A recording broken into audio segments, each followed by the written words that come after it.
Elle est tombée enceinte du jour au lendemain, alors qu'elle n'a jamais eu de liaison avec un homme. Dans un village baigné par la chaleur du soleil couchant, Marie est aimée et respectée de tous. Connue pour sa pureté et sa droiture, elle n'a jamais connu d'homme et incarne, aux yeux du village, un modèle de vertu.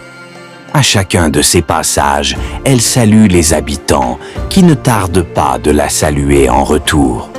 Pour eux, Marie est la femme la plus pure du village, mais cette paix ne durera pas. Mais une nuit, tout bascule. Marie se réveille en sursaut. En posant les yeux sur son corps, elle découvre que son ventre est soudainement gonflé. Prise de panique, persuadée d'être atteinte d'une maladie grave, elle s'effondre en larmes, incapable de comprendre ce qui lui arrive. Au lever du jour, encore sous le choc, Marie consulte une guérisseuse.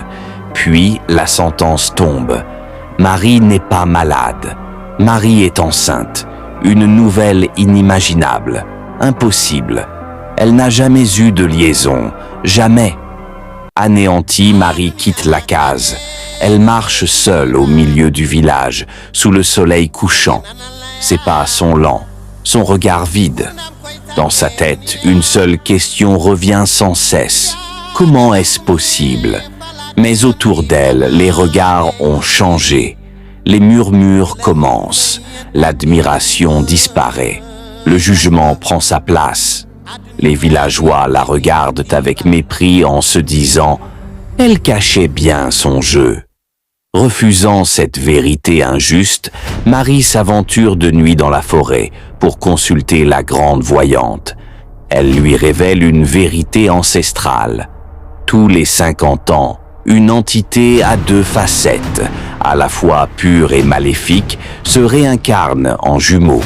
Et tout porte à croire que tu portes cette entité en toi. Agenouillée face à cette révélation, Marie est submergée par la peur et l'incompréhension. Son destin vient de basculer et avec lui, celui du village tout entier.